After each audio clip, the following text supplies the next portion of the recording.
да снимам това видео, защото исках да го заснема от много отдавна. Това е моя скицник, който съм го завършила и исках много да го направя едно видео, всъщност да ви покажа през това цялото време какво съм рисувала, през какво съм преминала и как ми се е подобрило рисуването за няколко години. Това е първоначалната страница, която може да видите. Бях още тинейджърка, когато го започнах. Явно. Не съм се сетила да сложа една права линия, в която да напиша Welcome да бъде в една линийка. И заради това така, примерно, веднага забелязвам някаква минимална грешка, която на мен лично ще ме дразни. Вие може да не забележите, но аз съм перфекционист и това нещо супер много ме дразни, примерно. Да продължавам. Сега това е първоначалната страница. Имах един период, в който много се вълнувах да рисувам графити. Това е явно бил един от тези моменти, в които ми е дошло да измисля нещо по-различно за начална страница, в която да подготвя моят скицник. И да, това също беше още от тази ера на моите графити, които обожавах да рисувам. Започнато е 2016 година, между другото. Аз бях забрала, че от тогава съм го започнала. Рисувам от извън този скицник. Не всичко до ден днешен е съчетано в този скицник. Но, примерно за 4-5 години, някои от рисунките може да видите тук. Така, започваме с първата рисунка. Аз по принцип рисувах много в началото с молив. Играя на светосенки, рисуване на тела, на всичко, което ми е интересно. С две думи. Така че това беше всъщност още преди този скицник. Аз имам много рисунки, рисувани с графити, защото моето рисуване започна директно с молив и с графити. Това нещо много ме вълнуваше тогава, още от ученичка, още от детските ми години.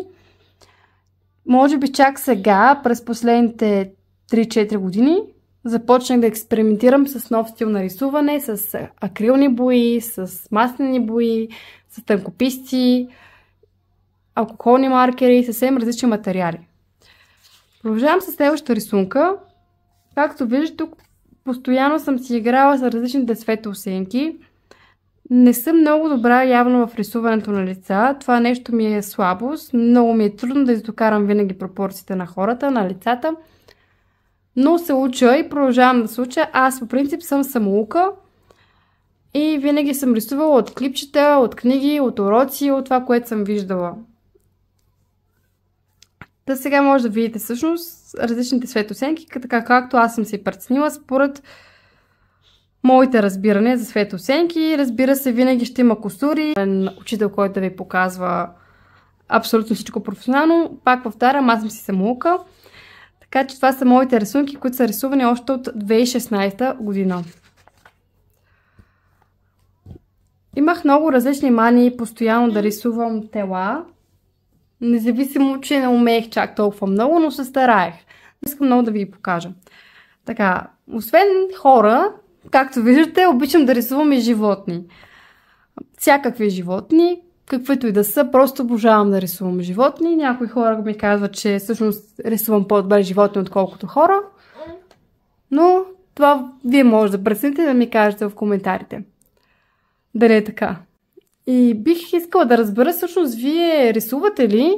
Имате ли някакви знания, умения в рисуването? Ще ми е много интересно да споделите, ако виждате някакви грешки, нещо, което да ми дадете като съвет, да ми препоръчате, да науча нещо ново, някоя техника, някоя книга, някой урок, някой курс. Ще ми е със сигурност полезно и интересно да науча нещо ново. Така, сега. Да, както виждате, тук съм тествала изцяло да рисувам мускулите на мъжа, на жената, като цяло хората.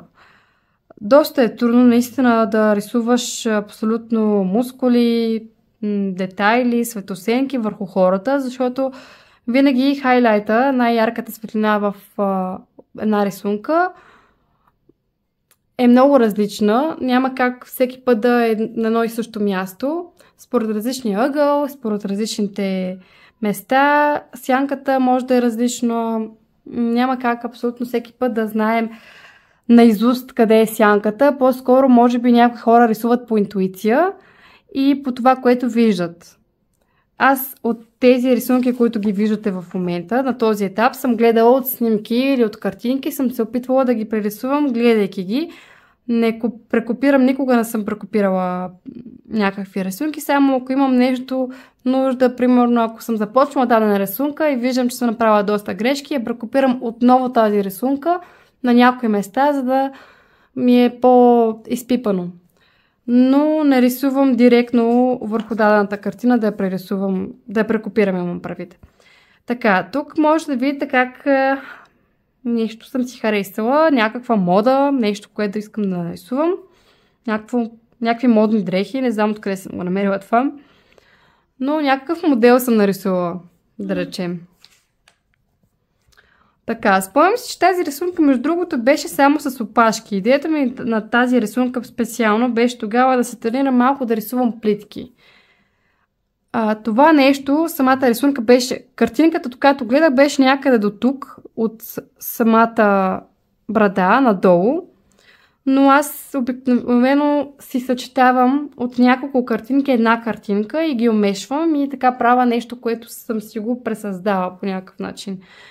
И тук ми беше идеята да тренирам малко повече плитките, да нарисувам по-реалистични плитки, но самата техника за истинска и реалистична коса определено не съм я пресъздала тук, защото на по-късен етап всъщност наблюдавах много клипове за коса, как се правят и определено това не е точно начина за рисуване на по-реалистична коса, но все пак това е моя опит, така да се каже. Тук отново рисувам тела, това е тяло в гръб, както виждате. Пробвам различните мускули на гърба, лопатките, тук е долната част на гърба, задните части, котелса, бедрата. И отново си игра с косата, но не бих казал, че това е нещо, което е професионален начин на рисуване на коса, по-скоро си някакъв си мой си измислен начин на коса. Ако си начинаеш всъщност в рисуването, мисля, че не е много лесно да се създаде коса. Така, това е кола. Може би трябва така да завърта. Имам един мой съученик, който беше и всъщност и съсед в стария ми апартамент, в който живеех в Люлин. Той е много голям фен на колите и рисува много добре коли. Със сигурност ми каза, че имам още неща, които да се изпипат, но ми каза да продължавам да рисувам. Това може би е един от първите ми опити за коли. Мисля, че да. Мисля, че един от първите ми опити. Сега, след като мъжа ми е професионалист в колите, виждам, че тези джанти са някакви шантави, бих казала. Дори не си спомням какъв беше модела на тази кола, която съм гледала, но реших да тествам да видя всъщност дали мога да рисувам коли. Както виждате, самата гума е доста крива, има много неща, които могат да се изпипат и подобрят, но все пак не забравяйте, че това ми е първият опит за кола, което пак е нещо. Честно казвам, препоръчвам ви да правите опити и да се подобрявате, а не да се стърчавате върху това да създадете перфектна рисунка, защото такова нещо като перфектно няма. Винаги аз като един перфекционист винаги забелязвам всъщност колко много грешки правя и постоянно започвам да не си харесвам накрая финала. Винаги има нещо, което мога да подобра. Не си харесвам рисунката на 100%. Не знам въобще дали някой артист си харесва рисунките на 100%. А ако има такъв, ще му стисна ръката, честно да ви кажа. Така, сега продължаваме към следващата рисунка. Това е орел. Харесва ли ви този орел? Ще се радвам да чуя вашето мнение по въпроса. Разбира се, според мен не тези пера, примерно, не ми харесват как съм ги направила. Това е начинът, по който аз интуитивно действах, но мисля, че не е... Всъщност въобще даже не е начинът, по който да изглежда реалистично.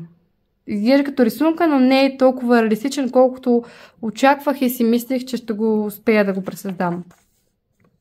Ето, перата са по абсолютно същия начин направени. Но за останалата част бих казал, че не е чак толкова зле. Сега, това следващата рисунка е катеричка. За първи път рисувах катерица през живота ми. Това ми е първата рисунка на катерица.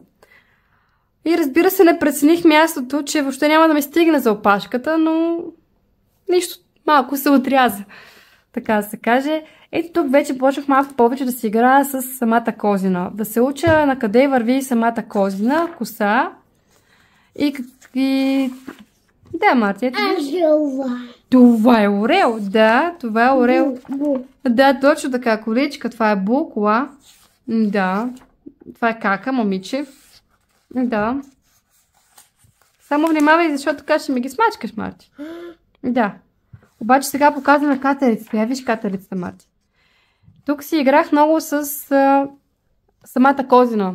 С самия косъм на къде върви, откъде започва корена. И започнах повече да си разсъждавам върху това как върви самата коса. Всъщност, откъде е разположена, къде е корена на косата, на къде върви, в каква посока се разпространява. И да, това ми е първия опит. Леле, говоря само 11 минути и всъщност имам доста рисунки, които искам да покажа.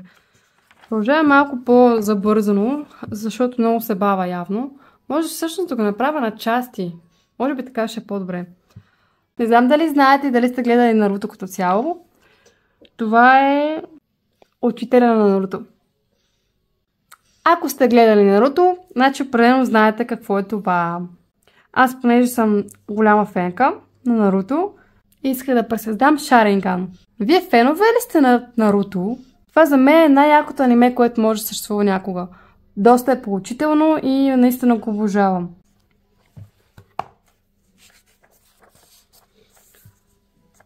Това е първото око, което реших да пресъздам на вълк. Като си играх с акрилни моливи, както виждате, малко има вече повече напредък.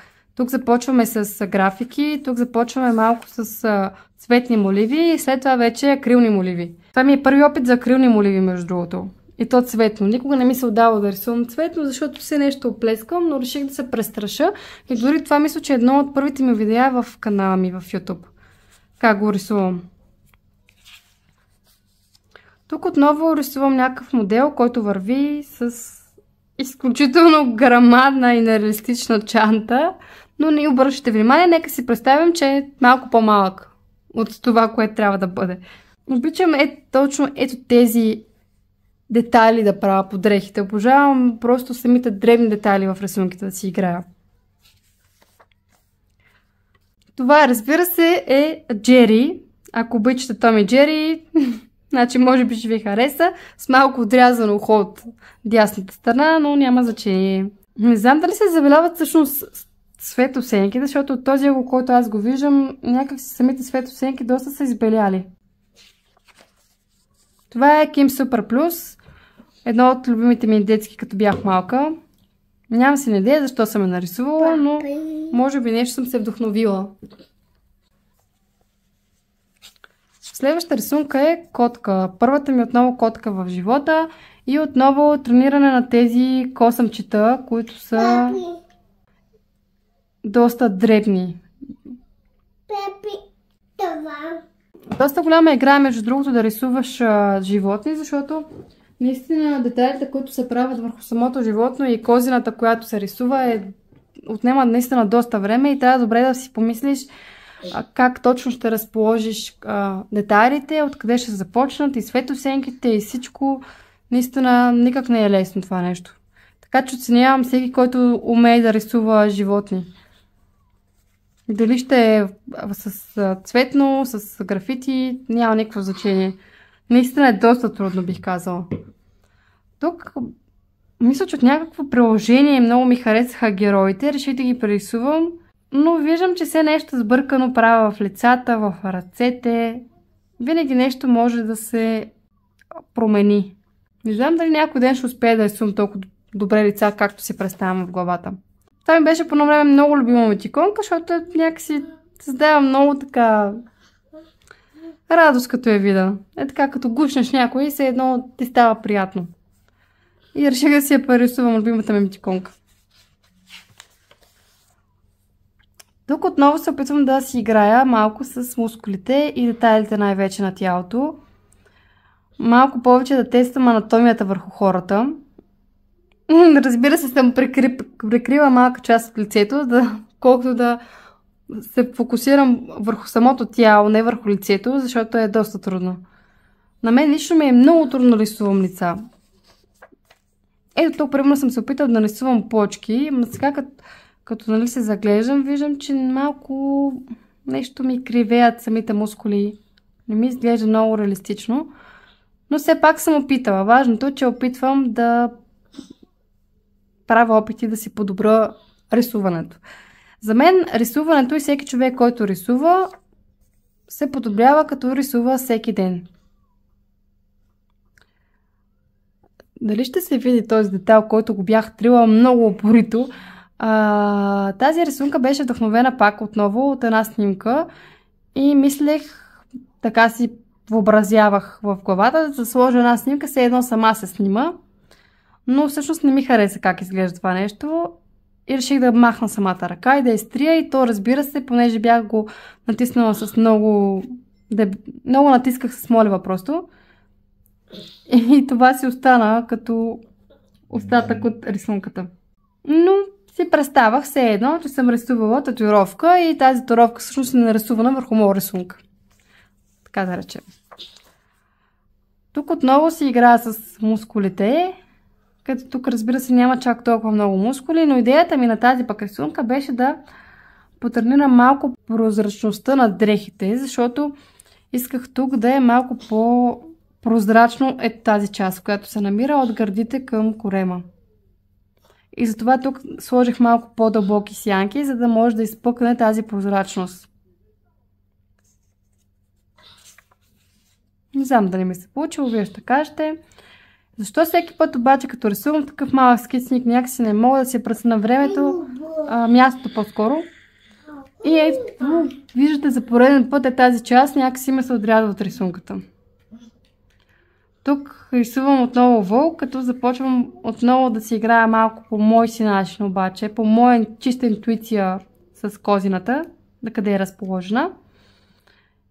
С Dreamcatcher, капан за сънища. Това означава, това нещо е капан за сънища. Ако някога знаете какво означава, може да ви е познато, или пък ако тези от вас, които не знаят какво представлява, това е. Това е Ерза Скарлет от едно аниме, но беше много яко. Тази героиня много ми харесва, точно заради мечовете, заради панталоните, винаги е облечена много яко и е с една много червена и дълга коса. И даже съм я рисувала няколко пъти. И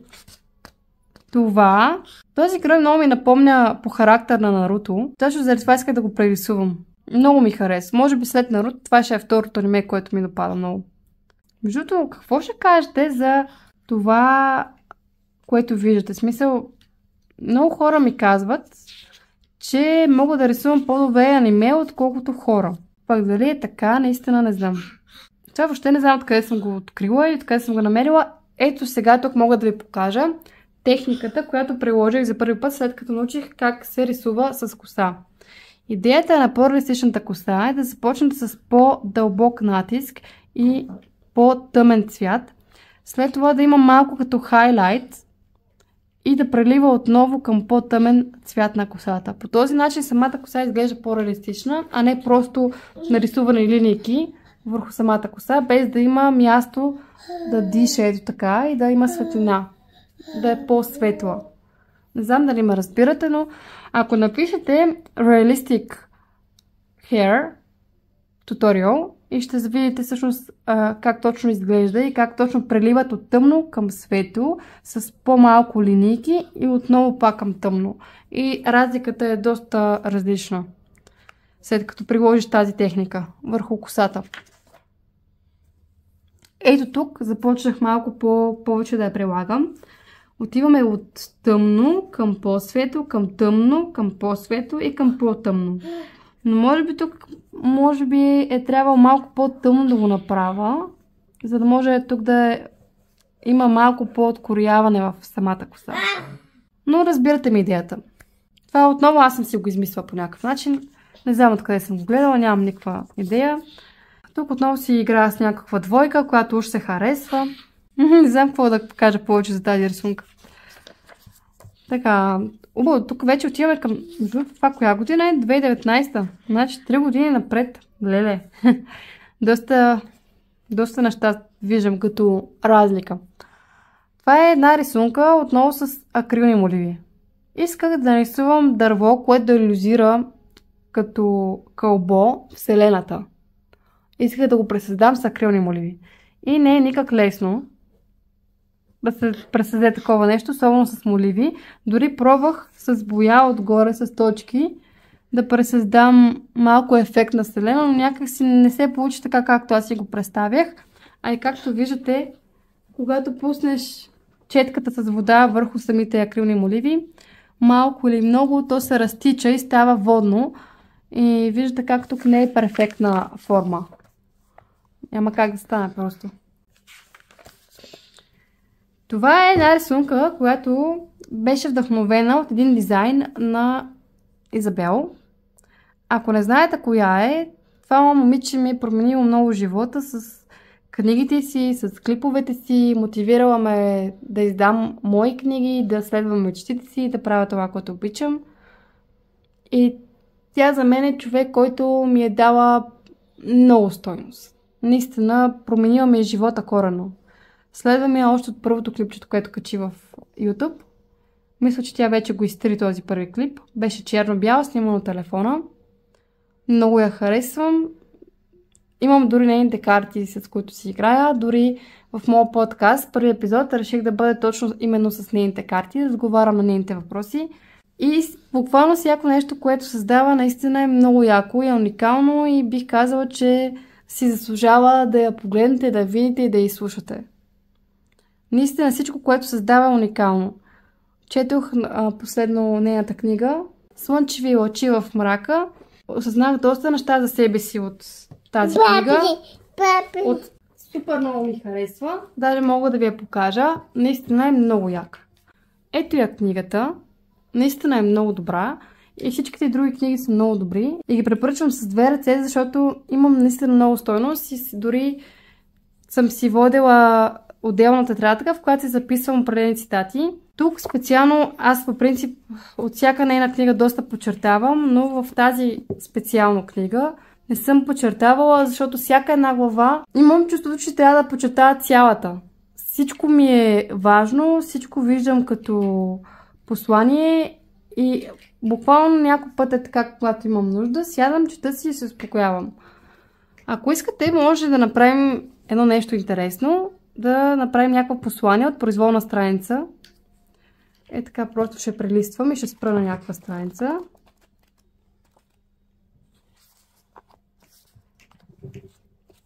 Ето, някак си това ми изникна като послание от 133-та страница. Ще ви го прочита. Не можеш да промениш външния свят преди да промениш себе си. А можеш да промениш себе си само когато се запознаеш с детето в теб, което просто иска да бъде обичано. Обичай го, обичай се. Това ви го оставям като послание за днешния ден. Ето може да видите и отзад как изглежда, забравих да ви покажа. Та много се отплесвам. Просто исках да ви разкажа всъщност какво е това нещо, коя е Изабел, какво съм нарисувала. И да, това пък е с едни шарени моливи. Не знам дали сте виждали такива едни дебели моливи, които включват няколко цвята. И с тях ги нарисувах и използвах точно тази техника с по-тъмен цвят на косата, приливане към по-светло, отново тъмно, светло, тъмно, светло и пак тъмно. Това е техника, която се прилага специално за по-реалистична коса и ето тук малко вече се забелязва промяната как изглежда в рисуването на коса. Разбира се, след като казах за Наруто, няма как да пропуснем и Боруто. Това е сина на Наруто. Още не съм догледала анимето на Боруто. Стигнах някъде до... Не знам кой епизод беше, всъщност 134 или някъде там беше. Епизодите са доста дълги и отново не прецених, че място няма да ми стигне за обувките. Когато рисуваш на такъв скицник в А5 формат, определено им някакси се не успявам да преразположа скицата, така че да ми стигне мястото. Не знам как го правя всеки път.